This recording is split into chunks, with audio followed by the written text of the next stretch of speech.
Hi ಎಲ್ರಿಗೂ ನಮಸ್ಕಾರ. ಎಲ್ಲರೂ ಹೇಗಿದ್ದೀರಾ? ಐ ಹೋಪ್ ಎಲ್ಲರೂ ಚೆನ್ನಾಗಿದ್ದೀರಾ ಅಂತ ಇವತ್ತಿನ ವ್ಲಾಗ್ನ ಸ್ಟಾರ್ಟ್ ಮಾಡ್ತಾ ಇದ್ದೀನಿ. ಇವತ್ತು ಹಬ್ಬದ ವ್ಲಾಗು. ನಿಮಗೆಲ್ರಿಗೂ ಹ್ಯಾಪಿ ಸಂಕ್ರಾಂತಿ, ಮಕರ ಸಂಕ್ರಾಂತಿಯ ಶುಭಾಶಯಗಳು. ಸಂಕ್ರಾಂತಿ ಹಬ್ಬದ ದಿವಸ ನಮ್ಮ ಮನೇಲಿ ರೀತಿ ನಾವು ಆಚರಣೆ ಮಾಡಿದ್ವಿ, ಹಾಗೆ ಯಾವ ರೀತಿ ಕೆಲಸಗಳಿತ್ತು ಅನ್ನೋದನ್ನು ನಾನಿಲ್ಲಿ ಈ ವ್ಲಾಗಲ್ಲಿ ತೋರಿಸ್ತಾ ಇದ್ದೀನಿ. ಮೊದಲಿಗೆ ನಾನು ಬೆಳಿಗ್ಗೆನೇ ಎಲ್ಲ ಕಸ ಎಲ್ಲ ಗುಡಿಸಿ ನೆಲ ಒರೆಸ್ಬಿಟ್ಟು, ಹಾಗೆ ಬಾಗಿಲಿಗೆ ನೀರು ಹಾಕಿ ಎಲ್ಲ ರಂಗೋಲಿ ಹಾಕಿಬಿಟ್ಟು ಒಳಗಡೆ ಬಂದು ಸ್ನಾನ ಮುಗಿಸ್ಕೊಂಡು ಪೂಜೆ ಸಹ ಮುಗಿಸ್ಕೊಂಡೆ. ಅದು ಯಾವುದು ಇಲ್ಲಿ ನಾನು ಆ್ಯಡ್ ಮಾಡ್ತಾ ಇಲ್ಲ ನೋಡಿ. ಇದು ಸ್ಟವ್ಗೂ ಸಹ ಪೂಜೆ ಮಾಡ್ಕೊಂಡಿದ್ದೀನಿ ರಂಗೋಲಿ ಹಾಕಿಬಿಟ್ಟು. ನಂತರ ತಿಂಡಿ ಮಾಡ್ಕೊಂಡಿದ್ದೀನಿ, ಖಾರ ಪೊಂಗಲ್ ಹಾಗೆ ಸ್ವೀಟ್ ಪೊಂಗಲ್. ಆಲ್ಮೋಸ್ಟ್ ಇದೆಲ್ಲ ರೆಡಿ ಆಯಿತು. ಇದನ್ನೇನು ನಾನು ತೋರಿಸ್ಕೊಂಡಿಲ್ಲ, ಯಾಕಂದರೆ ತುಂಬ ಬ್ಯುಸಿ ಆಗಿದ್ದರಿಂದ ವಿಡಿಯೋ ಮಾಡೋದಕ್ಕೆ ಆಗಲಿಲ್ಲ. ಈಗ ಖಾರ ಪೊಂಗಲ್ ಹಾಗೆ ಸ್ವೀಟ್ ಪೊಂಗಲ್ನ ಹಾಕ್ಕೊಂಡು ಅದನ್ನು ಮನೆಯವರಿಗೆ ಸರ್ವ್ ಮಾಡ್ತಾಯಿದ್ದೀನಿ. ಇಲ್ಲಿ ನನ್ನ ಮಗ ನೋಡಿ ಟೇಸ್ಟ್ ಮಾಡ್ತಾಯಿದ್ದಾನೆ. ಟೇಸ್ಟ್ ಮಾಡಿ ಸೂಪರ್ ಆಗಿದೆ ಅಂತ ಹೇಳ್ತಾ ಇದ್ದಾನೆ.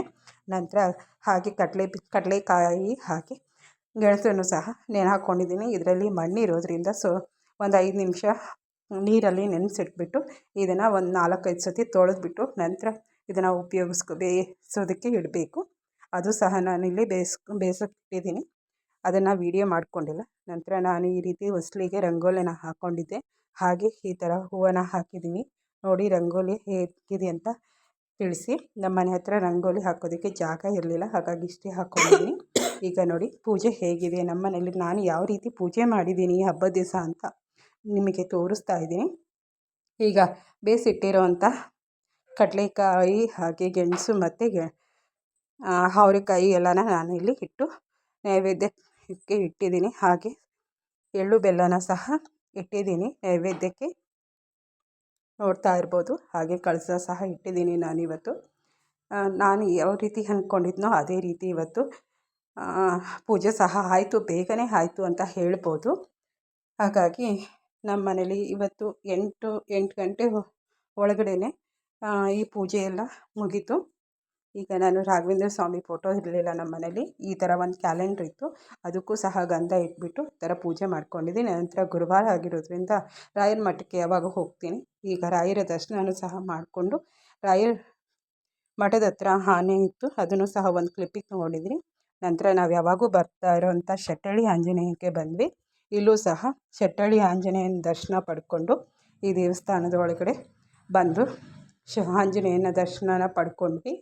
ನಮ್ಮ ಹಬ್ಬ ತುಂಬ ಚೆನ್ನಾಗಾಯಿತು. ಹಾಗೆ ನಾವು ಅಂದ್ಕೊಳ್ದಿರೋಕ್ಕಿಂತ ಹೆಚ್ಚು ಖುಷಿಯಾಗಿ ಈ ಹಬ್ಬ ನಾವು ಸೆಲೆಬ್ರೇಟ್ ಮಾಡಿದ್ವಿ. ಸಿಂಪಲ್ ಆಗಾದರೂ ಪರವಾಗಿಲ್ಲ, ತುಂಬ ಖುಷಿಯಿಂದ ನಾವು ಈ ಹಬ್ಬನ ಸೆಲೆಬ್ರೇಟ್ ಮಾಡ್ಕೊಂಡ್ವಿ.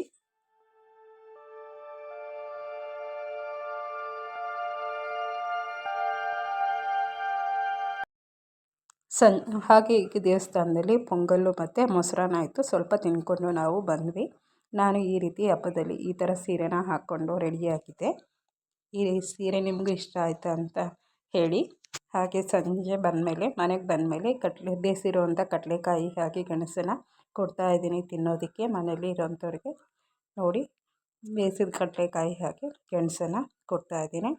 ಸಂಜೆ ಆದಮೇಲೆ ಒಂದು ಸ್ವಲ್ಪ ಹೊರಗಡೆ ಹೋಗೋದಿತ್ತು, ಹೊರಗಡೆ ಸಹ ಹೋದ್ವಿ. ಆದರೆ ಮತ್ತೊಂದು ಸರ್ತಿ ಸಂಜೆ ಮತ್ತೆ ರಾಯರ ದರ್ಶನ ನಮಗೆ ಆಯಿತು ಅಂತ ಹೇಳ್ಬೋದು. ರಾಯರ ಮಠದಲ್ಲಿ ನಮಗೆ ನಾಮಲೇಖನ ಪುಸ್ತಕವನ್ನು ಹಂಚ್ತಾಯಿದ್ರು.